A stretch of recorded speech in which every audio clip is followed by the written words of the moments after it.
Good morning and welcome students. अब तक हमने पढ़ा है interference by division of amplitude में वेज शिफ्ट फिल्म। तो वेज शिफ्ट फिल्म में हमने देखा कि दो ग्लास प्लेट किसी एंगल पे अगर हमने रखी हुई हैं, इनके स्टार्टिंग पॉइंट से कनेक्ट हैं ऐसे इस तरह से अगर है ग्लास प्लेट, तो इसमें हम अगर इसको ऐसे पैरेलल रख दें और इंटरफेरेंस पैटर्न हमें दिखे, अनइवन पैटर्न दिखे, तो उससे हम बता सकते हैं कि जो दो प्लेन सरफेस हैं उनकी जो वो प्लेन नहीं है। तो अगर उनका इंटरफेरेंस पैटर्न बिल्कुल स्मूथ आता है, बिल्कुल जैसे डबल स्लिट एक्सपेरिमेंट में आता है, तो हम ये कह सकते हैं कि जो सरफेस है वो स्मूथ है। तो इसका एक एप्लीकेशन है वेज शिफ्ट फिल्म का in the testing of the planeness of the surface. अगर सरफेस प्लेन हुआ तो आपको इंटरफेरेंस पैटर्न यूनिफॉर्म दिखाई देगा, और अगर अनइवन इंटरफेरेंस पैटर्न दिखाई दे रहा है तो फॉर श्योर वो बिकॉज ऑफ सम, वो उसकी वजह से हो रहा है कि उसमें प्लेननेस नहीं है सरफेस में, जिग थोड़ा सा हल्का फुल्का सा उसमें स्मूथनेस का इश्यू है। तो उसके लिए क्या करते हैं बेसिकली, तो थोड़ा पॉलिशिंग कर लेते हैं उसका। पॉलिशिंग करने से अगर थोड़ा नॉन यूनिफॉर्म इंटरफेरेंस पैटर्न दिखाई दे रहा है, मान लो ये ऐसा दिख रहा है इंटरफेरेंस पैटर्न, और इसमें पॉलिशिंग करके फिर अल्टीमेटली हम ऐसा इंटरफेरेंस पैटर्न देख पा रहे हैं। तो इस प्रोसीजर से हम इस वेज शेप्ड फिल्म से हम उस मटेरियल की, उस ग्लास प्लेट की स्मूथनेस को टेस्ट कर सकते हैं, यूनिफॉर्मनेस को टेस्ट कर सकते हैं। और अगर यूनिफॉर्म नहीं है तो हम उसको कोटिंग की मदद से हम उसको यूनिफॉर्म भी बना सकते हैं। तो this is the one application of wedge shaped film. Okay, so our next topic is Newton's ring experiment. So the Newton's rings experiment. So Newton's ring experiment is basically an experiment which uh, illustrate or justify the interference by division of amplitude. So the geometry of this experiment is like that. You have a source S, let us say, and it is emitting light in this way, and we have a collimating lens L. So the property of convex lens is, मतलब ये जो source हमने रखा है ये diverging raise छोड़ रहा है, तो इनको हम पैरेलल रेज बना सकते हैं simply by making use of a convex lens. और अब इसमें हम क्या कर रहे हैं, ग्लास प्लेट रख रहे हैं, 50% रिफ्लेक्टिंग है, जो मतलब बीम स्प्लिटर बोलते हैं इसको, बीम स्प्लिटर, बीम स्प्लिटर। ये क्या करेगा, 50% रिफ्लेक्ट कर देगा, 50%, सॉरी इसको हम रिपीट करेंगे,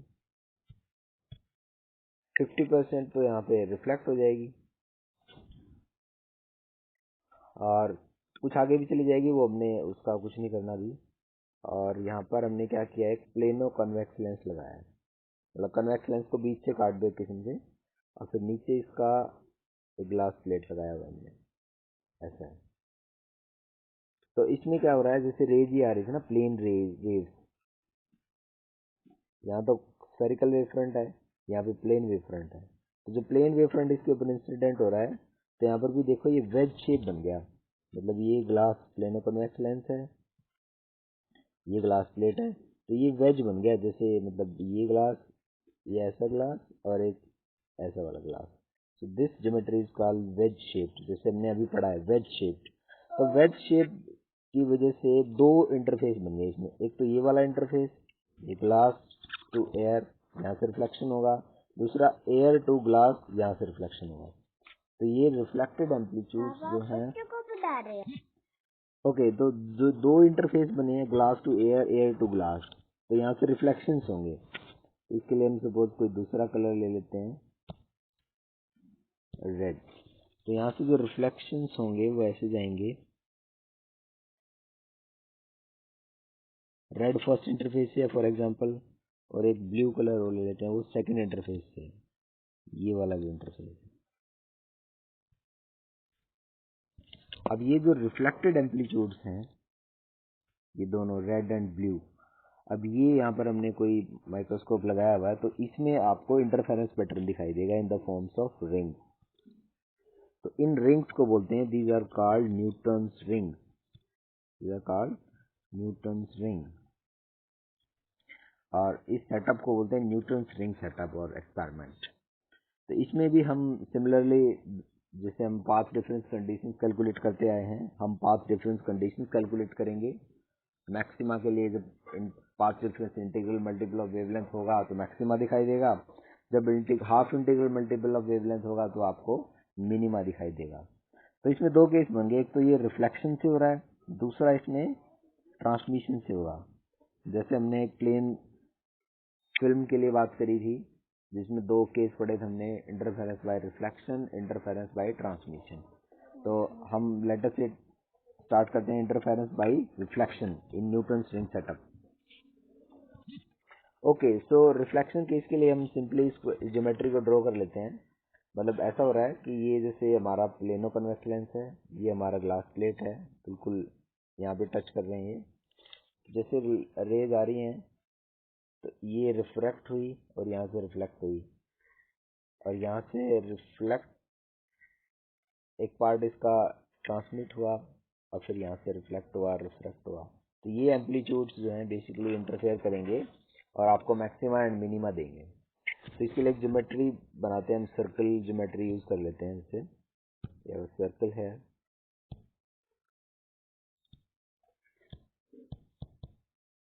ओके। तो अब इस सर्कल के नीचे हमने ग्लास प्लेट ले लेनी है, शायद से वो भी मिल जाए हमें। ये रहा,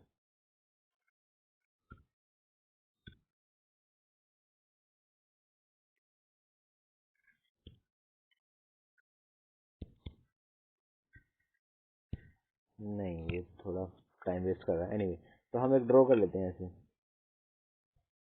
आई hope my hand writing is fine. Okay, तो we have a circle and a glass plate. तो जैसे हमने प्लेनो कन्वेक्स लेंस है इसको मतलब कंप्लीट कर लिया है, वेरी सिंपल।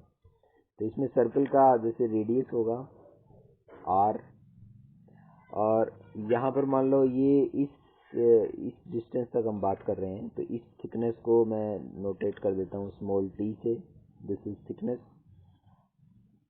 अब जिस प्रॉपर्टी है सर्कल की, प्रॉपर्टी बाय ज्योमेट्री, कि जो ये 2r माइनस टी जो है ना, और यहाँ पर हमने प्लेनो कन्वेक्स लेंस की ये पेरिफेरी ड्रॉ कर दी, तो बाय प्रॉपर्टी ऑफ सर्कल मैं लिख सकता हूँ ये r प्लस आर इंटू, तो ये 2r minus t multiplied with, इसको मैं स्मॉल r से रिप्रेजेंट कर देता हूँ, 2r minus t into this thickness, ये मतलब पूरा 2r है, तो 2r minus t multiplied with t equal to multiplication of this two sides, ये भी r है और ये भी r है, इक्वल टू r स्क्वायर।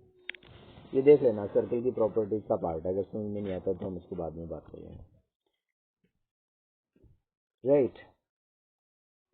तो इसमें तो इसको मल्टीप्लाई, देखो r और t का जो रिलेशन है, तो ये लिख देंगे हम 2r t minus t square is equal to r square.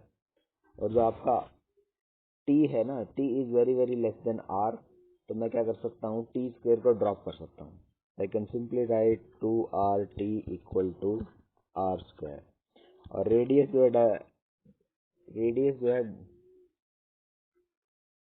Diameter का हाफ होता है, तो मैं डायमीटर अगर यूज करना चाहता हूँ तो लिखूंगा d स्क्वायर बाई 4, क्योंकि r स्क्वायर है। तो मेरे पास अल्टीमेटली रिलेशन आ गया 2t equal to d square upon 4r, ये रिलेशन आ गया। तो इसको मैं यूज करूंगा आगे, 2t equal to d square by 4r, इस रिलेशन को मैं यूज करूंगा। अच्छा, जब ये रिफ्लेक्शन का केस हो रहा है, इसमें क्या हो रहा है, तो मतलब एक इंटरफेस तो ऐसा बन रहा है, दिस इज अवर ज्योमेट्री। तो एक तो रिफ्लेक्शन यहाँ से हो रहा है, एक रिफ्लेक्शन यहाँ से हो रहा है, दो इंटरफेस है, ये ग्लास टू एयर और दूसरा जो है एयर टू ग्लास, तो दो इंटरफेस हो रहे हैं। तो इसमें क्या हो रहा है, बेसिकली एक केस तो ऐसा हो रहा है जिसमें रेयरर से डेंसर, ये वाला रिफ्लेक्शन है ना, ये तो रेयरर से डेंसर है, ये वाला डेंसर टू रेयरर है। तो लैम्डा बाई 2 का एडिशनल फैक्टर आ जाएगा, सिर्फ एक की वजह से आएगा, ये वाले इसकी वजह से, इसमें कोई एडिशनल पार्ट डिफरेंस नहीं आएगा, क्योंकि रिफ्लेक्शन जब रेयर मीडियम से डेंसर मीडियम में होता है तब आपके केस में पाथ डिफरेंस जो है एडिशनल आता है lambda by 2। Okay, so I will write the condition, जैसे हमने वो 2 mu t cos r equal to plus minus lambda by 2 equal to n lambda, this is the condition for maxima, ये maxima की condition है। तो कोस are को हम normal incidence का केस है तो आर 0 करके कोस आर को 1 रख सकते हैं, तो ये बन गया हमारा 2 mu t equal to 2n plus 1 plus minus 1 lambda by 2, ये बन गया हमारा। तो यहाँ से मैं 2t लिख सकता हूँ, 2t equal to 2n plus minus 1 lambda by twice mu. एक 2t का वैल्यू तो यह है, और दूसरा 2t का वैल्यू जैसे हमने निकाला था अभी जस्ट फ्यू मिनट्स बैक, उसको यूज कर लेते हैं डी स्क्वायर बाई 4r, तो इसको इक्वेट कर देते हैं डी स्क्वायर बाई 4r, ये बन गया हमारा। तो यहाँ से मैं डायमीटर की वैल्यू लिखना चाहूँ तो अगर D square is basically 4r, 4 and 2 से फिर 2 कट जाएगा, तो 2 times 2n plus 1 plus minus 1 lambda by, इसके यहाँ नीचे आ जाएगा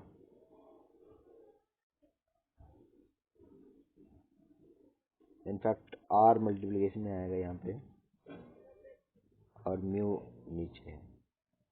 तो इट कैन बी सीन, बाकी सारी चीजें तो कांस्टेंट हैं, वेवलेंथ फिक्स है, रिफ्रैक्टिव इंडेक्स फिक्स है, ये रेडियस ऑफ कर्वेचर फिक्स है, तो ये बेसिकली डायमीटर जो है ना वो डायरेक्टली प्रोपोर्शनल हो गया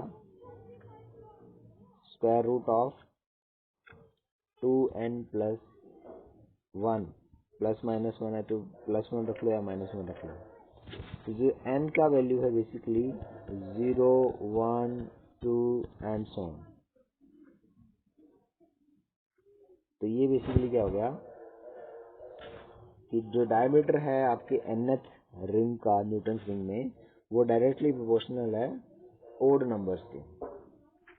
similarly I will write the conditions for minima. Minima की कंडीशंस में क्या है, 2 म्यू टी कोस आर 1 ले लेते हैं इक्वल, और इसमें प्लस माइनस लैम्डा बाई 2 एक केस से आ रहा है, राइट हैंड साइड में हाफ इंटीग्रल मल्टीपल होता है, तो इसमें बन गया बेसिकली एन लैम्डा बन गया, और 2t लिखना चाहते हैं तो हम बन गया ये आपके लिए एन लैम्डा बाई म्यू, और 2t हमने भी लिखा हुआ है डी स्क्वायर बाई 4r, तो यहाँ से आपका डायमीटर आ गया 4n लैम्डा बाई म्यू, और ये डी स्क्वायर आ गया बेसिकली। n आपके लिए जो है 0 1 2 3 एंड सो ऑन है, 0 1 1 2 एंड सो ऑन, तो ये डी का वैल्यू। तो डी लिखना चाहेंगे तो हम वो स्क्वायर रूट में बाकी सारे टर्म्स तो कांस्टेंट है and directly proportional to square root of n where n is integer. तो n का वैल्यू 0 1 2 3 है, तो n 0 रखेंगे तो फर्स्ट जो डायमीटर आएगा वो डार्क का आएगा, तो फर्स्ट डायमीटर आएगा d n n equal to 0 के लिए डी विल बी 0, तो सेंट्रल जो रिंग होगा वो डार्क होगा, फिर ब्राइट होगा, फिर से डार्क, जैसे कलर मेरा डार्क है, फिर ऐसे अल्टरनेट रिंग्स दिखाई देंगे। और एक इंटरेस्टिंग चीज ये है कि जो आपके जो डिफरेंस है ना, जैसे हमने ये निकाला है, अभी हमने ये निकाला ना, ये रहा वैल्यू आपका 2n प्लस 1 के डायरेक्टली प्रोपोर्शनल है, तो डायमीटर अगर हम निकालना चाहें, डिफरेंस निकालना चाहें डायमीटर्स में, 2n प्लस 1 का मल्टीप्लिकेशन फैक्टर है 2n प्लस 1 का मल्टीप्लिकेशन फैक्टर है dn, डायरेक्टली प्रोपोर्शनल टू ये, तो n का वैल्यू 0 1 2 3 रखेंगे ना तो हम, तो इसमें स्क्वायर रूट अगर डिफरेंस निकालना, जैसे d1 minus d0 d2 minus d1, तो n को रखो जैसे इसमें तो डिफरेंस आया स्क्वायर रूट 2 माइनस 1, यहाँ पर तो फैक्टर आएगा स्क्वायर रूट 2 माइनस 1 का, यहाँ पे फैक्टर आएगा square root 3 minus square root 2 का। n1 लेंगे तो 3 और n2 लेंगे तो जैसे 5 हो जाएगा ये, और ये 3 हो जाएगा। जैसे जो डिफरेंस है ना स्क्वायर रूट का डिफरेंस ऐसे ऐसे कम होता है, ये value this is less then that, ये वैल्यू छोटी होगी, नहीं ऐसे होगा, ये वैल्यू छोटी होगी, ये बड़ी होगी। तो जो डिफरेंस है ना उन रिंग्स का कम होता जाएगा जैसे जैसे वो n का वैल्यू बढ़ता जाएगा। जैसे ये फर्स्ट रिंग है, सेकंड रिंग है, थर्ड रिंग है, तो बाद में जो रिंग्स है ना काफी पास पास होते जाएंगे, बहुत पास पास रिंग्स होते जाएंगे। तो ये this is because of the geometry and the calculation we have done for the path difference conditions. तो डिफरेंस जो है, क्योंकि इसमें मल्टीप्लिकेशन फैक्टर आ रहा है square root 2 minus 1, square root 3 minus square root 2, square root 4 minus square root 3। तो ऐसे ऐसे मतलब हमने मैक्सिमा के लिए किया है, आप मिनिमा के लिए भी कर सकते हो। तो ऐसे ऐसे आपने देखा कि जो डिफरेंस है, मतलब हमने जो प्रोपोर्शनैलिटी रिलेशन निकाला है इसमें n का वैल्यू रखा है। n का वैल्यू जैसे हमने 0 एंड 1 रखा है, तो 0 रखा तो 1 हो गया, 1 रखा तो 3 हो गया। और अगर हमने इसमें वैल्यू 2 रखा तो 2 एंड 1 रखा, 1 रखा तो 3 हुआ और 2 रखा तो 5 हुआ। तो square root 5 minus square root 3 का डिफरेंस जो है कम होता है square root 3 minus square root 1 के डिफरेंस से। सिमिलरली स्क्वायर रूट n का मल्टीप्लिकेशन भी है ना डार्क के लिए, dn के लिए वैल्यू ये है स्क्वायर रूट n। तो यहाँ भी अगर आप देखोगे तो square root 2 minus 1, square root 2 minus 3 minus square root 2, इन सब वैल्यूज में भी जो डिफरेंस है वो कम होता जाता है। और जो आपके अल्टरनेट रिंग्स हैं वो आपके जैसे जैसे n वैल्यू बढ़ता जाता है तो गैप कम होता जाता है। तो हमने देखा जो n का वैल्यू 0 होगा तो रिफ्लेक्शन में मिनिमा की कंडीशन सेटिस्फाई हो जाएगी। सेंट्रल मिनिमा जो है डार्क, सेंट्रल जो रिंग है दैट विल बी डार्क। तो हम सेंट्रल रिंग को ब्राइट भी बना सकते हैं। कैसे बनाएंगे?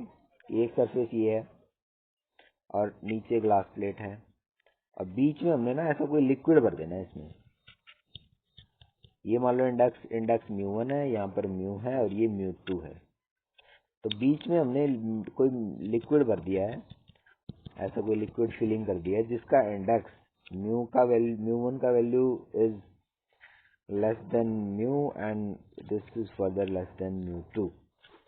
तो देखो इसमें जो पार्ट डिफरेंस कंडीशन निकालेंगे, एक रिफ्लेक्शन तो यहाँ से होगा, दूसरा रिफ्लेक्शन यहाँ से होगा। तो ये रेयरर से डेंसर में गया क्योंकि इसके लिए ये रेयरर है और ये डेंसर है, और इसके लिए ये डेंसर है। तो दोनों केस में ना λ/2 की जो कंडीशंस हैं वो इस तरह से हो जाएंगी।